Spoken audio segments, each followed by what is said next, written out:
मैं जा रही हूँ कर्ण, परंतु जिस प्रकार एक दीपक के बुझ जाने से प्रकाश नहीं मरता, एक फूल के मुरझा जाने से उपवन नहीं मरता, उसी प्रकार एक सह्याद्री के तुम्हारे जीवन से चले जाने से तुम्हारी यात्रा समाप्त नहीं होगी।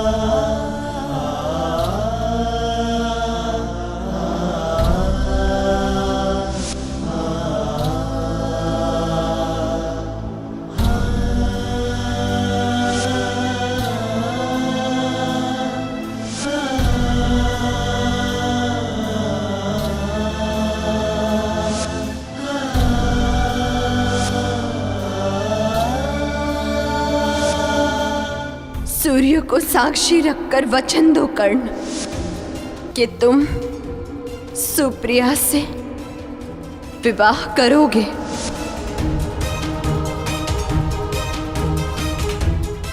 इस बार कुछ मत मांगना। मैंने जब भी कुछ मांगा है कर्ण, हमेशा तुम्हारा कुशल मंगल ही मांगा है, और इसी कुशल मंगल के लिए मैं प्रतिदिन सवेरे छुपकर तुम्हें आर्घ्य देते देखती थी।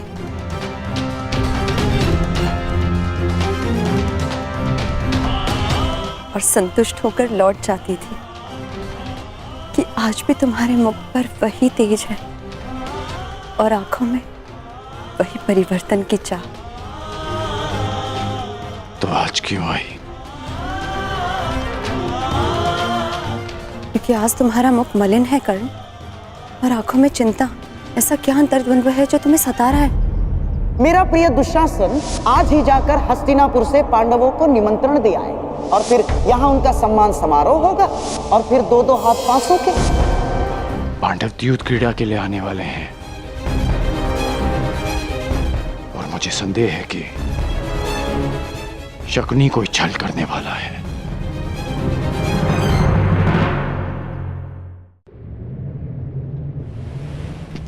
मामाश्री, पांडव कुछ ही समय में हस्तिनापुर पहुंचने वाले हैं।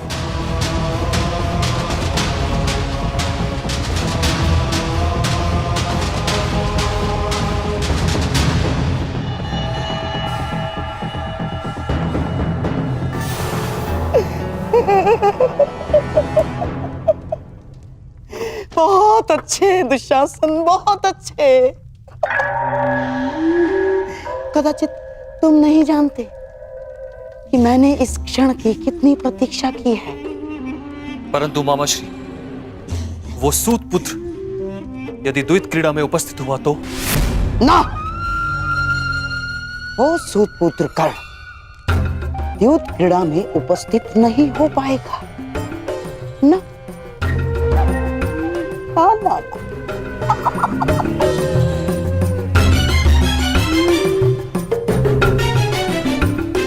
क्योंकि उसे रोकने की व्यवस्था मैंने कर दी।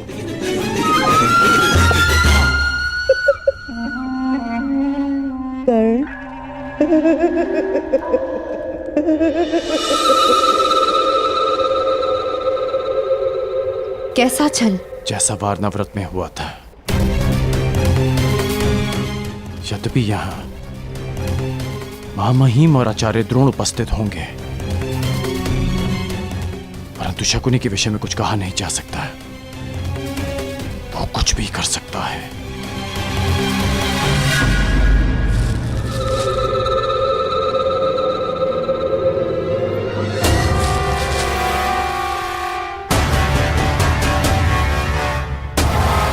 क्या हुआ कर्ण? ऐसा लगा कि कोई है।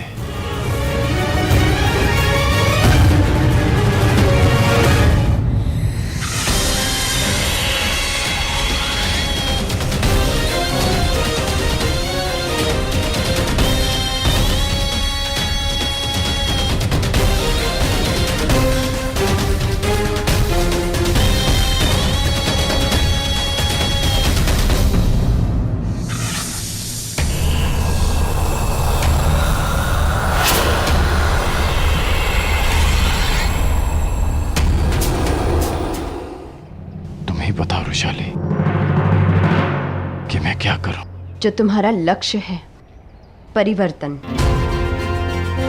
और परिवर्तन छल कपट से नहीं होता कर्ण, सत्य और साहस से होता है। और कभी कभी इसका प्रारंभ अपनों से, अपने मित्रों से भी होता है। और यदि तुम्हें लगता है कि तुम्हारा मित्र कोई अनुचित कार्य कर रहा है, तो तुम्हारा धर्म है उसे रोकना, क्योंकि यही परिवर्तन की मांग है।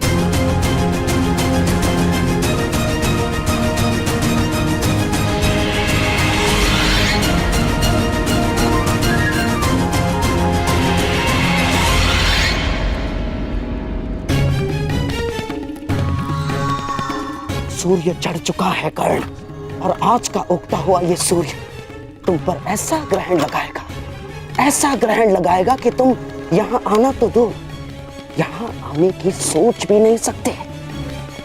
आओ।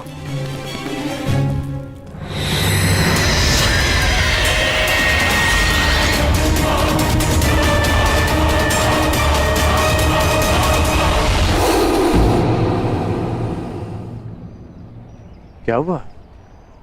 वो पुष्प देखो कर्ण, देखो उसे। जिस भांति ये कांटों के बीच रहकर भी सुगंध देते हैं, उसी भांति तुम्हें बुरे लोगों के साथ रहते हुए भी सत्य की सुगंध फैलानी है। प्रयास करने होंगे। तुम ठीक कह रही हो वृषाली।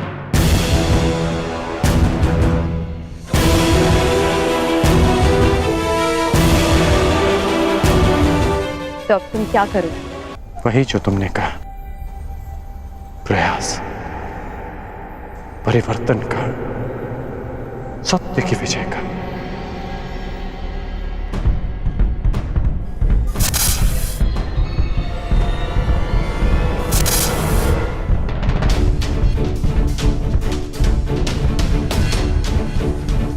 लगता है पांडवों का आगमन हो चुका है। हस्तिनापुर के द्वार पर उठा यह नाद इसका संकेत है। मुझे अपना कर्तव्य पूरा करने जाना होगा वृषाली। धन्यवाद वृषाली, मुझे मार्ग दिखाने के लिए। कुछ बातें और कुछ नाते कभी नहीं बदलते।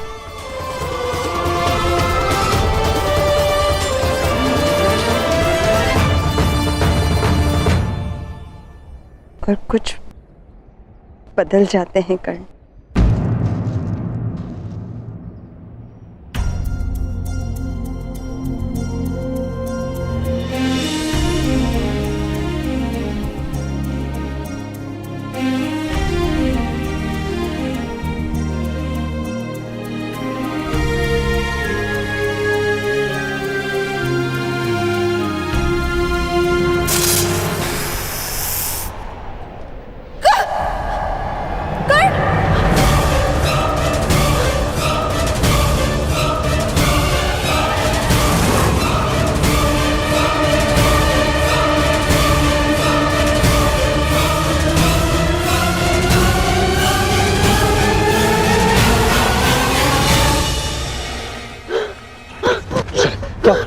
वृषाली आंखें खोलो, क्या हुआ?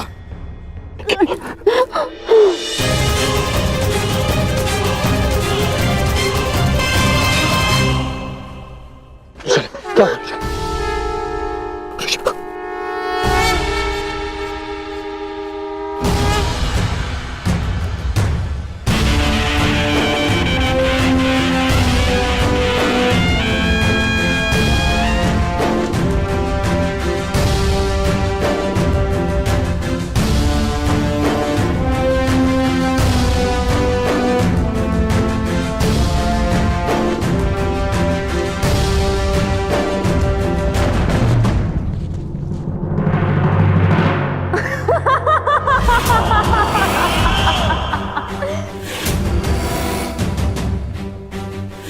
अंधे का पुत्र अंधा।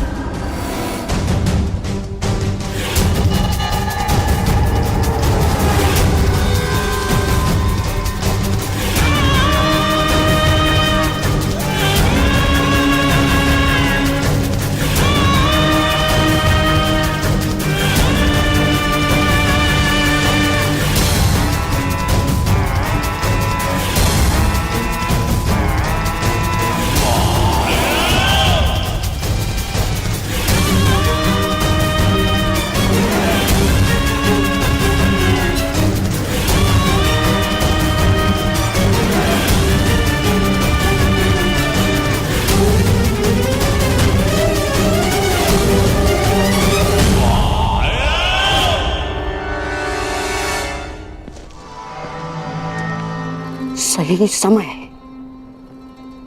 और सही मुहूर्त मेरे होने वाले सम्राट।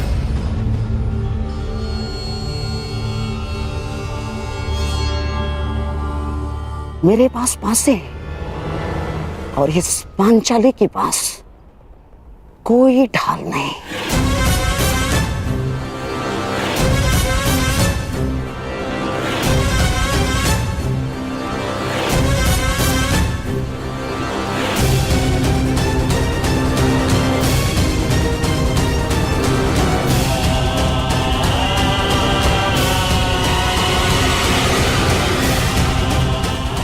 मेरे और तुम्हारे वस्त्रहरण के मध्य कर्ण नामक केवल एक ही बाधा शेष थी,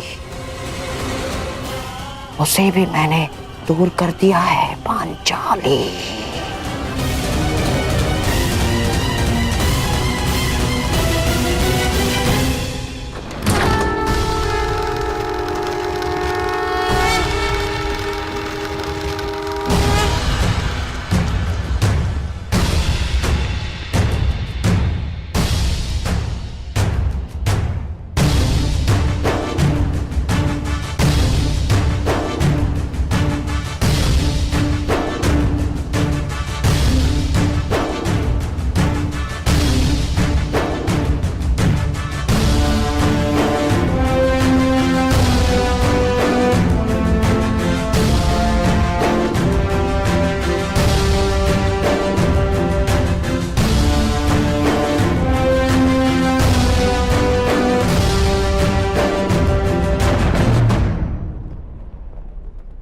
स्वागत है तुम सबका।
जितनी अति मेरी परीक्षा ले रही है,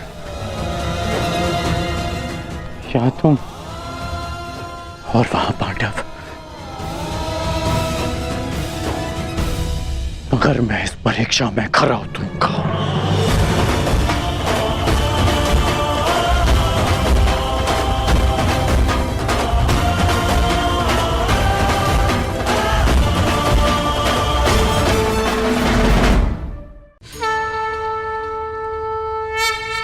जन्म से लेकर जीवन पूर्ण होने तक हम आगे बढ़ने का स्वप्न देखते हैं, नए नए लक्ष्य पाने का प्रयास करते हैं, परंतु जीवन में सदैव आगे बढ़ना भी ठीक नहीं होता। अब आप कहेंगे कि ये ग्वाला हमें कौन सी उल्टी पट्टी पढ़ा रहा है, परंतु सीधे जाने का मार्ग कभी कभी उल्टी सीख से ही आता है। कभी कभी आगे बढ़ने से अधिक आवश्यक हो जाता है रुक जाना, स्वयं पर विराम लगाना।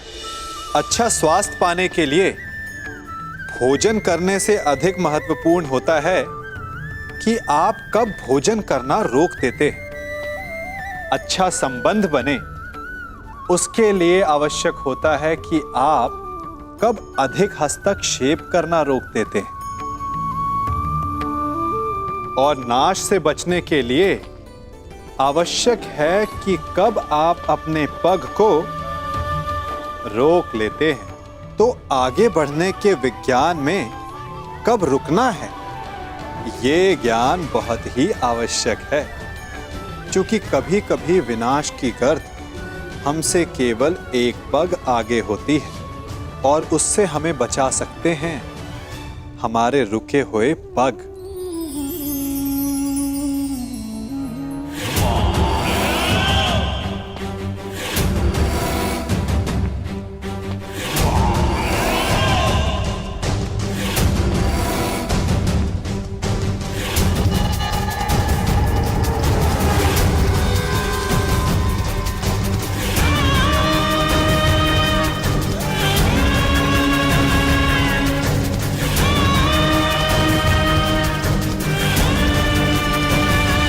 सम्राट, अन्य पांडव भ्राताओं और सम्राज्ञी द्रौपदी का हस्तिनापुर में स्वागत करता हूं मैं।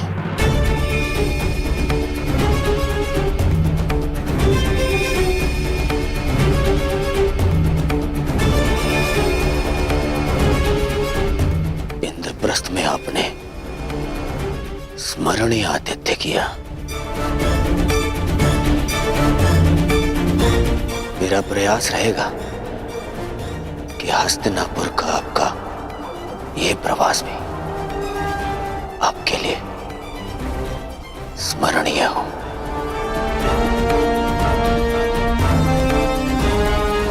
आशा है कि सम्राज्ञी को अपना स्वागत अपने गरिमा के अनुकूल लगाओ। यद्यपि ये आया महल नहीं है, परंतु सचेत रहिएगा, हर महल का अपना एक माया जाल होता है। वो जाल यहां भी हो सकता है।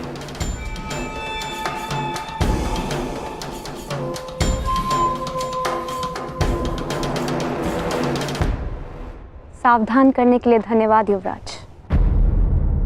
मकड़ियों की तो प्रवृत्ति ही होती है जाल बुनना, परंतु मनुष्य भी उन्हें एक ओर हटाकर आगे बढ़ते जाते हैं।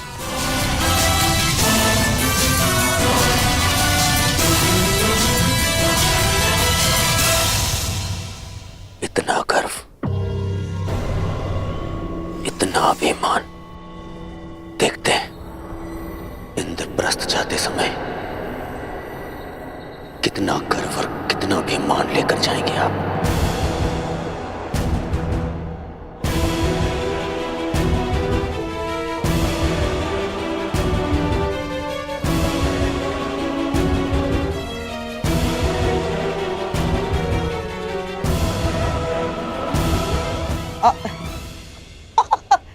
साम्राज्ञी, दुर्योधन के वचनों का तात्पर्य यह है कि आप लोगों के हस्तिनापुर की ओर से होने वाले स्वागत के कारण आपका गर्व और मान और भी बढ़ जाएगा।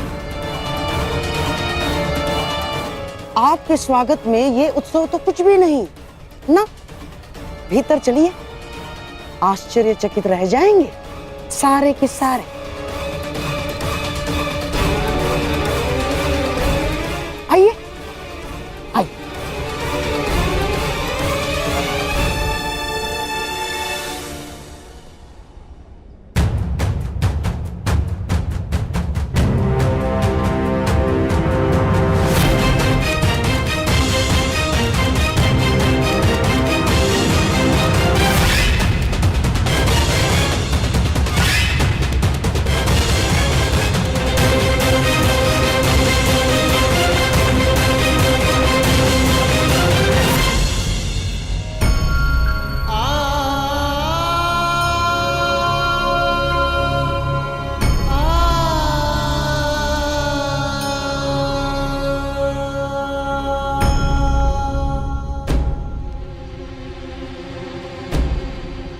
ऐसे देख क्या रहे हैं?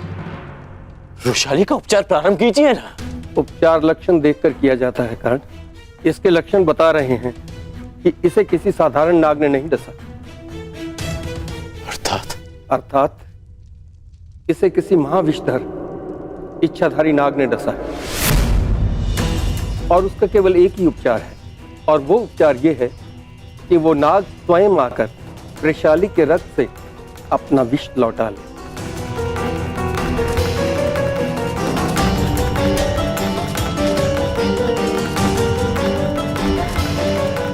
मैं 2 प्रहर तक वृषाली को जीवित रख सकता हूँ। तब तक उस नाग ने अगर अपना विष नहीं लौटाया तो मैं कुछ नहीं कर पाऊंगा। यदि ऐसा है तो आज उस इच्छाधारी नाग को अपनी इच्छा के विरुद्ध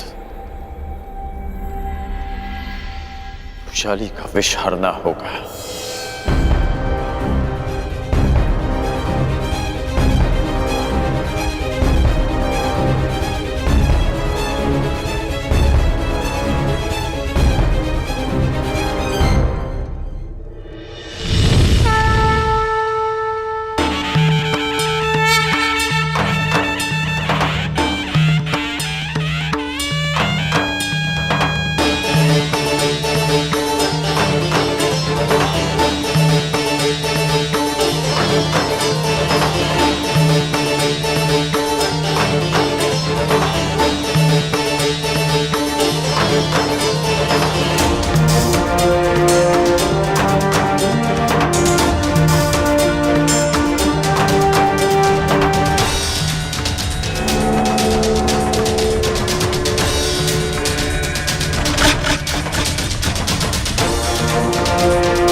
अद्भुत अद्भुत प्रस्तुति है, आनंद आ गया।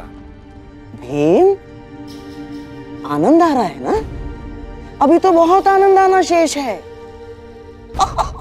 अगली प्रस्तुति जो तुम्हारे समक्ष होगी उसे जीवन भर नहीं भूल पाओगे तुम। हाँ?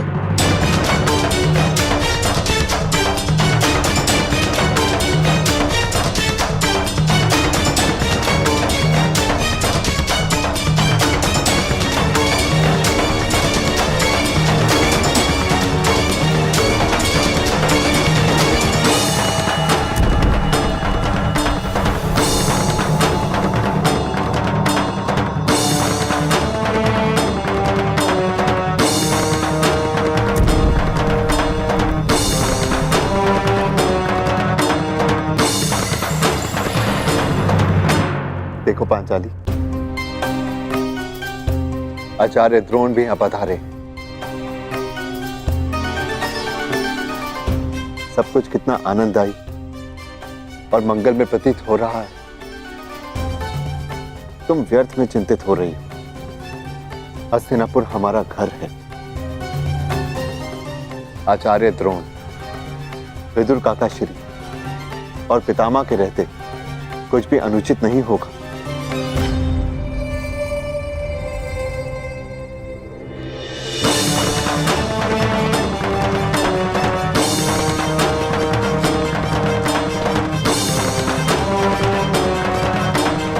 ये क्या है मामा? यहाँ पे पितामह कम थे जो आपने ये द्रोण को भी निमंत्रण दे दिया। क्यों किया मामा ऐसा? क्या करूं मेरे होने वाले सम्राट? महामहिम के साथ रहते रहते उनके कुछ गुण मेरे भीतर भी आ ही गए हैं। अब उन्हीं के भांति तुम्हारा ये मामा अपना प्रण पूर्ण करेगा।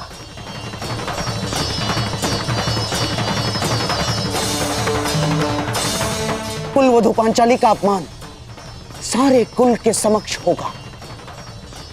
जितने भी पुण्यात्मा पांडवों के साथ रहे हैं आज तक, वो सब पांडवों का अपमान देखेंगे। और जिसने भी पांचाली के सर पर आशीर्वाद का हाथ रखा है, वो सारे हाथ बांधे खड़े रहेंगे और द्रौपदी का वस्त्र हरण देखेंगे।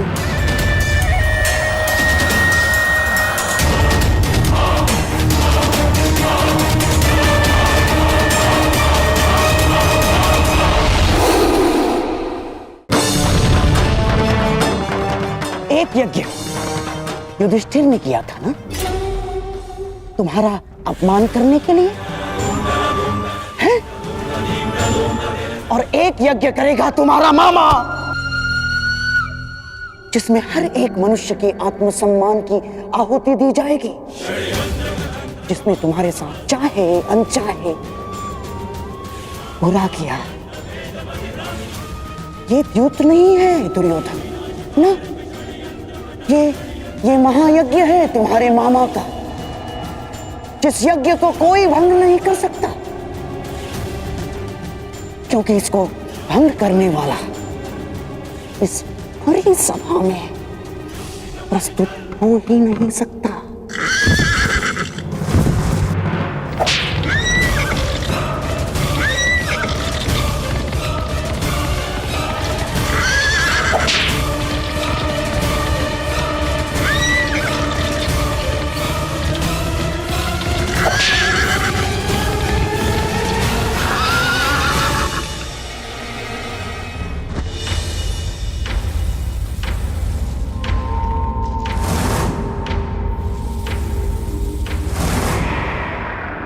मैं आह्वान करता हूं कि जिस इच्छाधारी नाग ने रुशाली को डसा है, वो अभी इसी समय मेरे समक्ष प्रस्तुत हो और चलकर रुशाली के रक्त से अपना विष हर ले, अन्यथा वो अपने नाश का स्वयं उत्तरदायी होगा।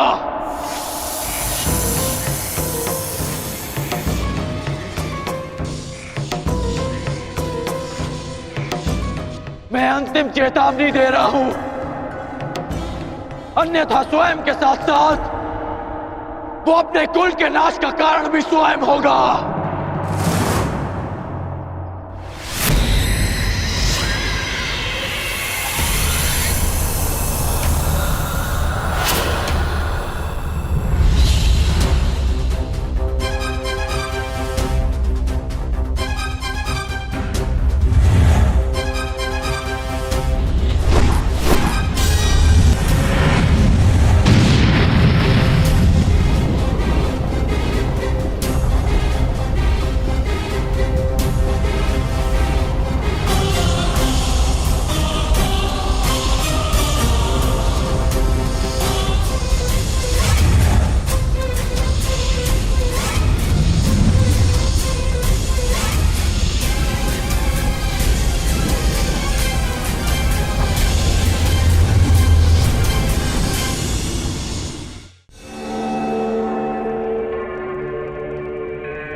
आशा है कि सम्राट को अपने स्वागत में की गई ये प्रस्तुति भाई होगी और विश्वास है कि उन्हें अगली प्रस्तुति और भी श्रेष्ठ लगेगी।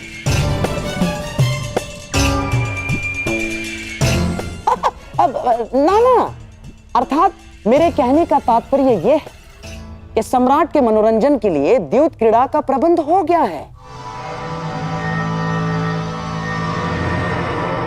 और महाराज धृतराष्ट्र की यह मंशा है कि आप द्यूत भवन की ओर प्रस्थान करें।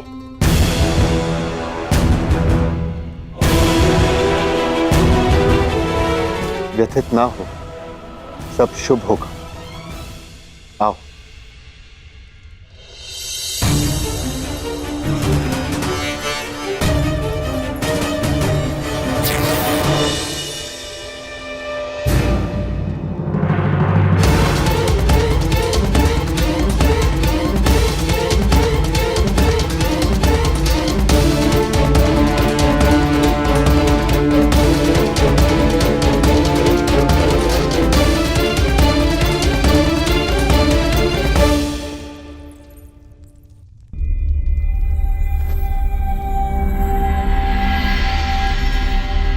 ये क्या हो गया? अब ये वस्त्र पहनने योग्य नहीं। पुत्री, मैं तुम्हें नए वस्त्र देती हूँ। आओ।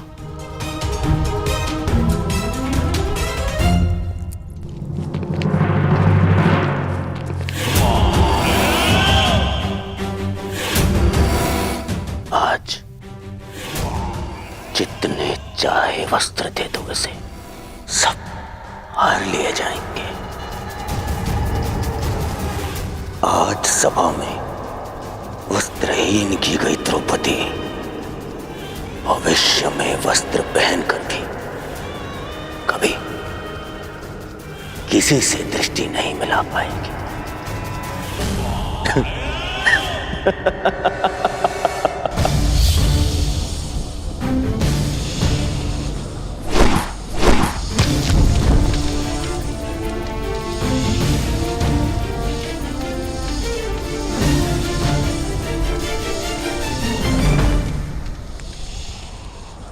मायावी सर्प, अंतिम अवसर दे रहा हूं। यदि तुम प्रस्तुत ना हुए तो मैं तुम्हारे सारे कुल की बलि चढ़ा दूंगा। संसार से सब जाति विलुप्त हो जाएगी।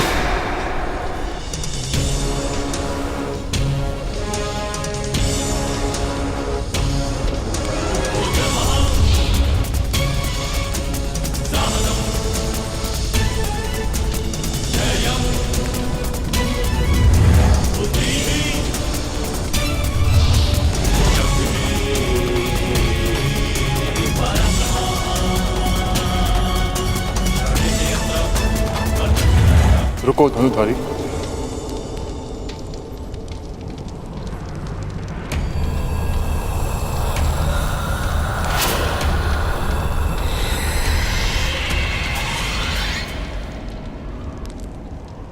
मेरे किए का दंड मेरे कुल को क्यों दे रहे हो?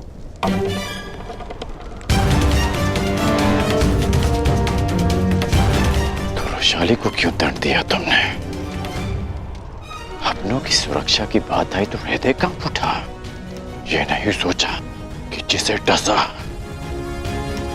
उसके भी कुछ अपने हैं। अधिक समय शेष नहीं, मेरे साथ चलकर वैशाली के रक्त से अपना विष हर लो, अन्यथा अपनी आंखों के सामने अपने कुल का विनाश देखो।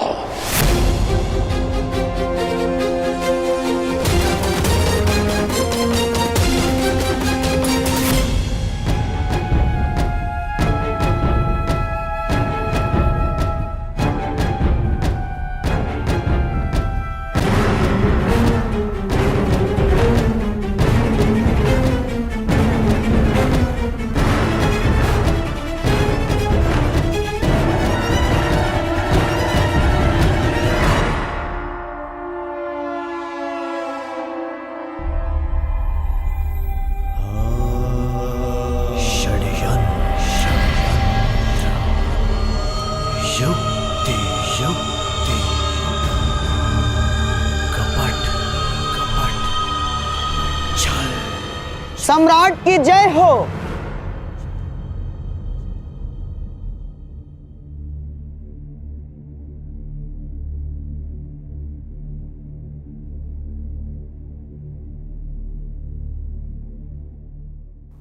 हस्तिनापुर की ओर से मैं शकुनी आपका स्वागत करता हूं।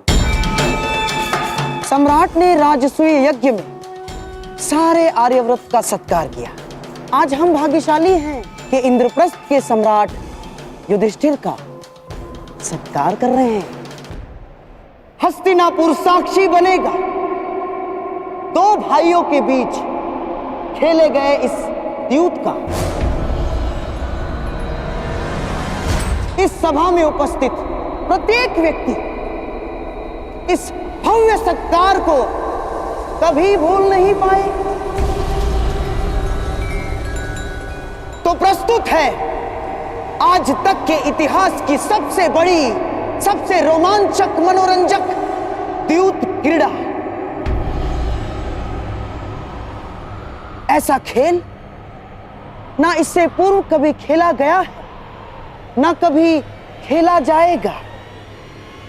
हम सबके जीवन का ये सबसे बड़ा खेल होगा।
चाह मनुष्य के जन्म लेते ही उसके मन में जन्म ले लेती है।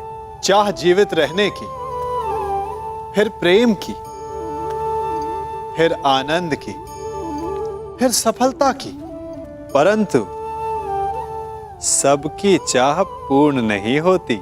हर एक के पास अपनी चाह ना पूरी कर पाने के सैकड़ों कारण होते हैं। अपना लक्ष्य ना पूर्ण कर पाने के सहस्त्र बहाने होते हैं, और हम ये जान ही नहीं पाते कि कब हमारी असफलता के कारण हमारे ना प्रयास करने के बहाने बन गए। हम जो चाहते हैं उसे ना पा सकने का कारण ये कभी नहीं होता कि अवरोध बड़ा था। कारण ये होता है कि हमारा प्रयास छोटा था। कभी कुएं से पानी निकाला है तो अवश्य देखा होगा कि कोमल रेशों से बनी हुई रस्सी भी कठोर पाषाण पर अपने निशान छोड़ जाती है, और हर बढ़ता निशान उस पाषाण को और दुर्बल बना देता है। उसी प्रकार हमारा हर प्रयास हमें हमारे लक्ष्य के और पास ला सकता है। तो असफलता का कारण बाधा नहीं, प्रयासों की कमी। प्रयास कीजिए, फिर देखिए आप जो लक्ष्य चाहेंगे वो मिल जाएगा। तो प्रस्तुत है आज तक के इतिहास की सबसे बड़ी द्यूत क्रीड़ा। हम सबके जीवन का ये सबसे बड़ा खेल होगा।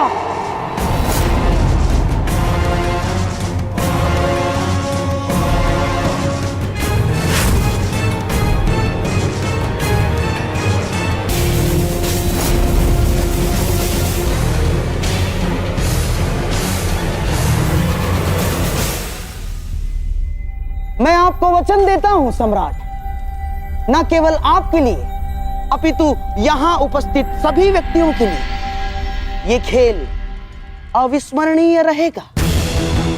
आज सारी सभा ये खेल देखेगी और कल सारा संसार इसकी चर्चा करेगा।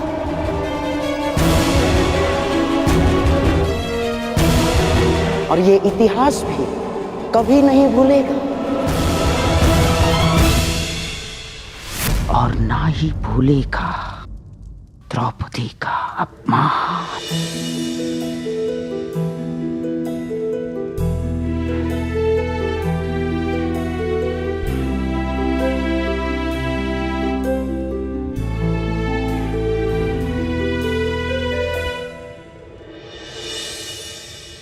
धन्यवाद अंगराज, आपने मेरे कर्मों का दंड मेरे परिवार को ना देकर मुझ पर बहुत बड़ा उपकार किया है। मैं आपको वचन देता हूँ कि युद्ध के दौरान मेरा आह्वान करने पर मैं आपके बाण पर बैठूंगा, और जिस शत्रु पर भी आप मेरा संधान करेंगे वो जीवित नहीं रहेगा। अब मुझे आज्ञा दें। रुको अश्वसेन।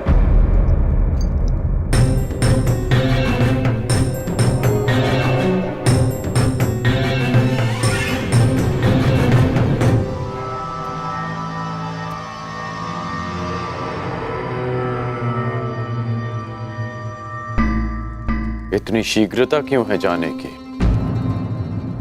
तुम साधारण सर्प नहीं हो जो अपनी भोजन की खोज में निकला और अचानक रुशाली सामने आ गई और तुमने उसे डस लिया। और तुम्हारा निवास स्थान तो भुगत कराम से बहुत दूर है। तो स्पष्ट करो अश्वसेन कि तुम यहां क्यों आए थे?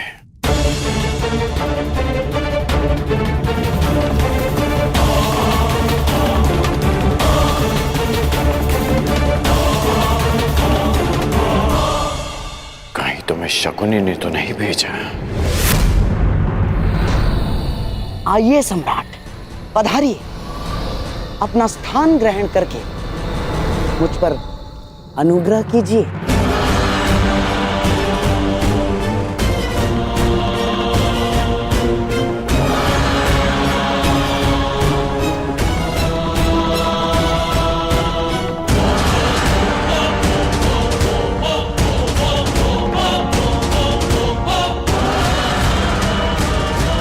गांधार राज शकुनी हस्तिनापुर में पांडवों के विरुद्ध एक बहुत बड़ा षड्यंत्र रचने जा रहे हैं। पांडवों ने खांडवप्रस्थ को भस्म करके मुझे और मेरे परिवार को गृह विहीन कर दिया था।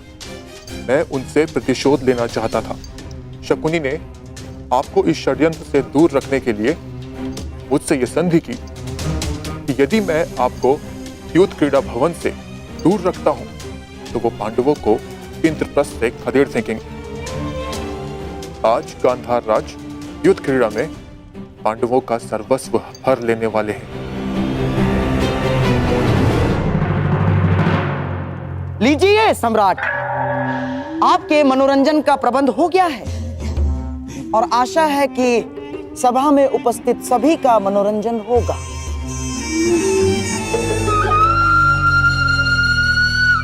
शकुनी, ना तुम मुझे युद्ध क्रीड़ा में सम्मिलित होने से रोक पाओगे और ना मैं पांडवों से छल करने में तुम्हें सफल होने दूंगा।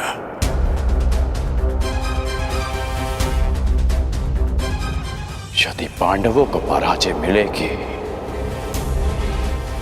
तो वो युद्ध भूमि में, युद्ध में नहीं।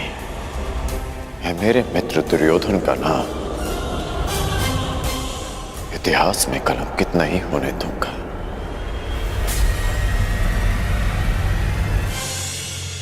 अरे साम्राज्ञी, आप अभी तक द्वार पर ही खड़ी हैं?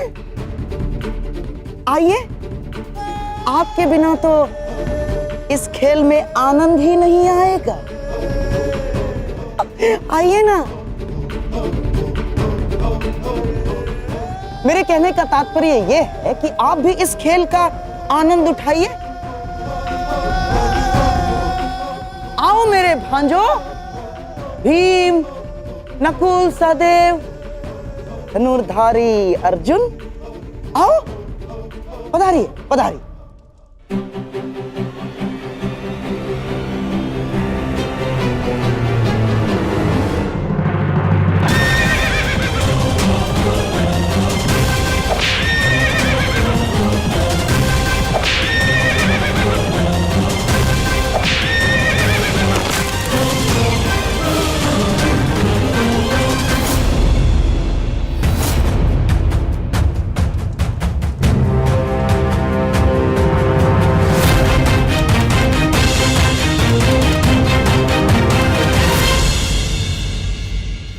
सम्राट की जय हो। सम्राट, चौसर के नियम तो आपको ज्ञात होंगे ही।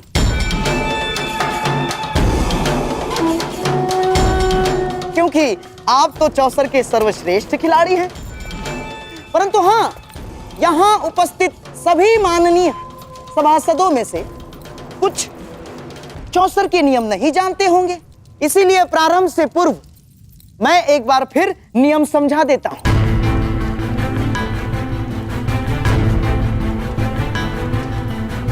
आपके और मेरे दुर्योधन के पास ये 4 मेरू हैं।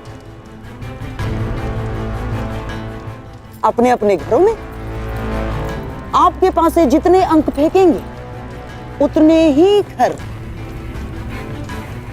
आपके ये मेरू आगे बढ़ेंगे और फिर चौसर के केंद्र का एक चक्र पूर्ण करने के पश्चात ये मेरू चला जाएगा दुर्ग में, जिससे सारे मेरू सबसे पहले इस दुर्ग में जाएंगे। वो होगा इस पारी का विजेता। और हां, यदि मध्य में ही एक प्रतिद्वंद्वी का मेरू दूसरे के मार्ग में आता है तो उस मेरू को ध्वस्त माना जाएगा। आपने खेल के नियम तो भली भांति समझा दिए मामाश्री, परंतु खेल खेलने के लिए पासे कहां हैं? अति उत्तम सम्राट, अति उत्तम। अतिथि को निमंत्रण देने से पूर्व भोजन की और युद्ध पर जाने से पूर्व शस्त्रों की व्यवस्था करना बुद्धिमानों का लक्षण है। ये रहे पासे।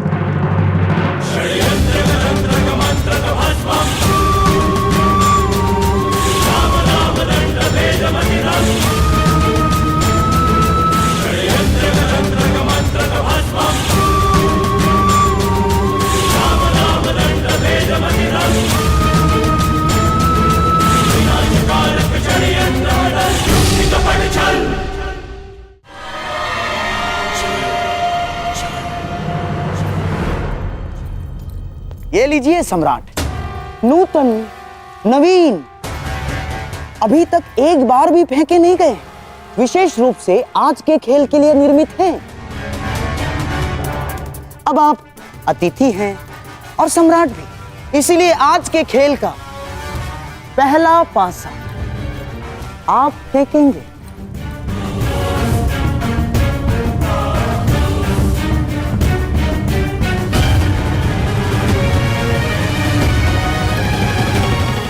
अब तनिक ये भी निर्णय कर लिया जाए कि दांव पर क्या लगेगा।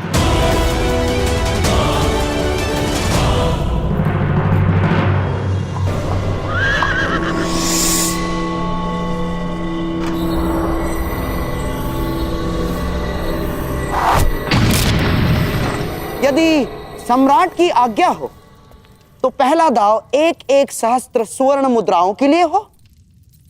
स्वीकार है।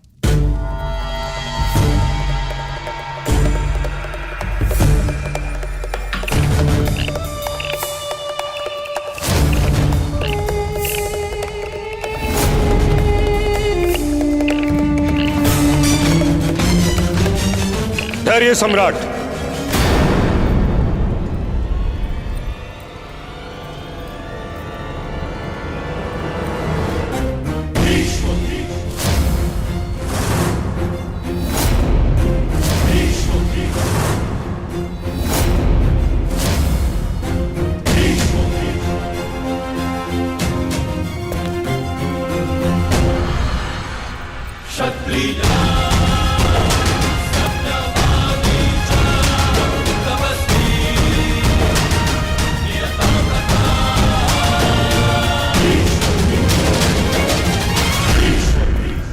एक निवेदन करना है।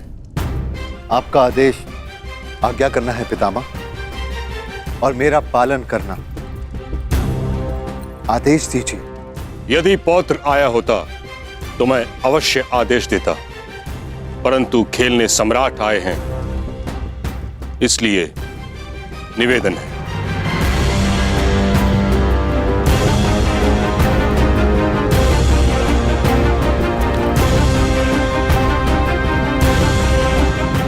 आप ज्ञानी हैं, जानकार हैं, जानते ही होंगे कि जहां वट वृक्ष न हो वहां आनंद के वृक्ष को पवित्र मानकर पूजा की जाती है।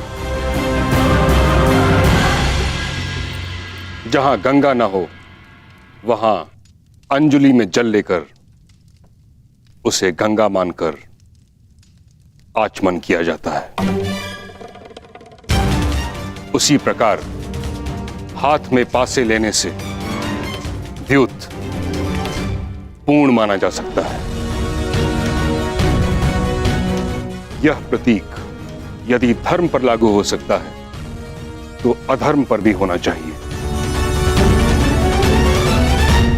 इसलिए मेरा आपसे निवेदन है, इस क्रीड़ा से उठिए और इस समारोह को संपन्न समझिए।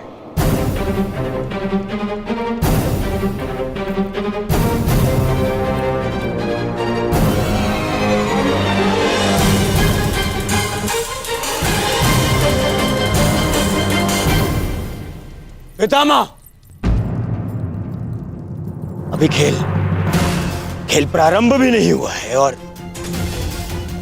आप उसे रोकने को कह रहे हैं। कभी कभी रुक जाना भी आवश्यक होता है कुमार दुर्योधन। नीति में हर प्रकार के जुए को अधर्म समझा गया और जुआ भाग्य के अधीन होता है।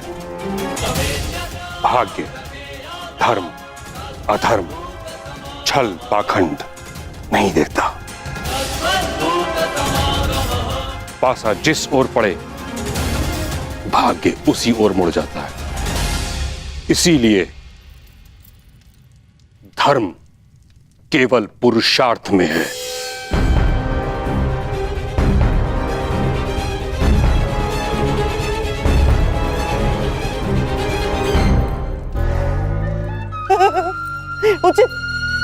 उचित कहां महामहिम,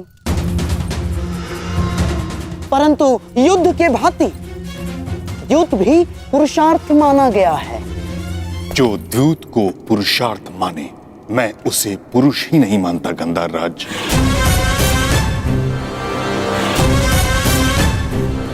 द्यूत जुआ है और जुआ एक व्यसन होता है जिसका अंत पतन ही होता है। और इस कारणवश मैं इस अधर्म को रोकने आया हूं।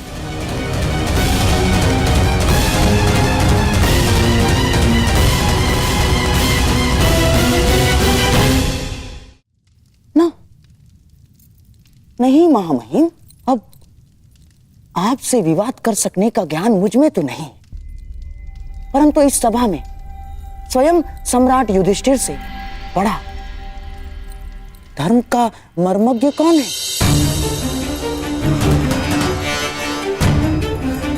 तो सम्राट से ही पूछ लिया जाए कि धर्म क्या है। कहिए धर्मराज, आज के इस क्रीड़ा के विषय में आपका धर्म क्या कहता है?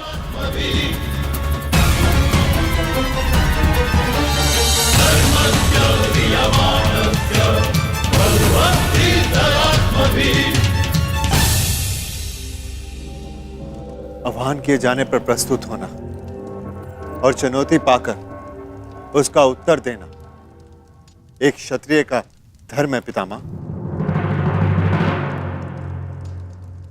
तो क्या इसका अर्थ मैं ये समझूं युधिष्ठिर कि तुम्हारी दृष्टि में भी द्यूत धर्म है? मैं केवल इतना जानता हूं पितामह, जब तक आपकी दृष्टि यहां पर है तब तक यहां पर कोई अधर्म नहीं होगा। अद्भुत अद्भुत वचन सम्राट, अद्भुत। गंगा पुत्र भीष्म, गुरु द्रोण, महामंत्री महाज्ञानी विदुर के रहते अधर्म हो ही नहीं सकता। गंधार राज, आचार्य द्रोण, मैं और विदुर, हम तीनों के अतिरिक्त अन्य लोग भी राज्यसभा में हैं। महामहिम, मैं आपका संकेत समझ गया। यदि आपको ऐसा लगता है कि यहाँ अधर्म होगा तो उसे रोकने के नियम क्यों नहीं बना लेते आप? हाँ पितामह, मैं चुनौती स्वीकारने के अपने धर्म का पालन करूंगा। आप वो नियम बताएं जिससे अधर्म को वश में किया जा सके